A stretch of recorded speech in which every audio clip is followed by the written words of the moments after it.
And మాజీ wife Renu దేశాయ్కి urgent గా 3,500 రూపాయలు కావాలి. ఆ పేరుతో ఎవరైనా అడుగుతున్నారేమో అని అనుకోవద్దు. నిజంగానే తనకే ఆ డబ్బులు కావాలి. పైగా అడిగింది నేనే అంటూ ఒక వీడియో కూడా రిలీజ్ చేసింది. అసలు ఆ మ్యాటర్ ఏంటో పూర్తిగా చూద్దాం. కొన్ని రోజుల క్రితం 3,500 రూపాయలు కావాలని కోరుతూ రేణు దేశాయ్ ఇన్స్టా ఖాతాలో ఓ మెసేజ్ పోస్ట్ అయింది. QR కోడ్ కూడా షేర్ అయింది. దీంతో ఆమె అభిమానులైతేనేమి, పవన్ అభిమానులైతేనేమి అమౌంట్ ని ట్రాన్స్ఫర్ చేశారు. కొంతమంది అభిమానులు మాత్రం రేణు దేశాయ్ అకౌంట్ హ్యాక్ అయి ఉండొచ్చనే అనుమానాలు వ్యక్తం చేశారు. ఆ అనుమానాలన్నింటినీ పటాపంచలు చేస్తూ రేణు దేశాయ్ ఒక వీడియో చేసింది. అమౌంట్ అడిగిన మాట నిజం.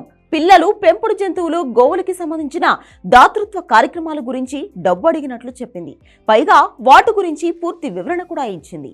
నేను రెగ్యులర్ గా కొంత మొత్తాన్ని డొనేట్ చేస్తూ ఉంటాను.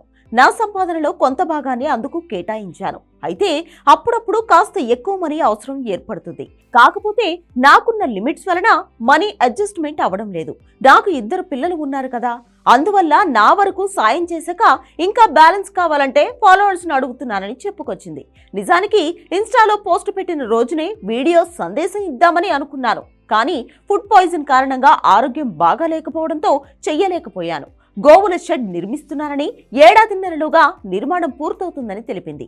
అలాగే తనకి అమౌంట్ పంపించిన వాళ్ళందరికీ ధన్యవాదాలు కూడా తెలిపింది. హలో అందరూ, నాకు కొన్ని రోజు ముందే కొంచెం ఫుడ్ పాయిజనింగ్ అయిపోయింది. సో హెల్త్ డల్గా ఉన్న వల్లే నేను వీడియో చేయలేదు. కానీ ఆ 3,500 రిక్వెస్ట్ పెట్టింది నేను, నా అకౌంట్ హ్యాక్ అవ్వలేదు. But thank you for all who donated and thank you for all who thought the account is hacked and tried to protect me.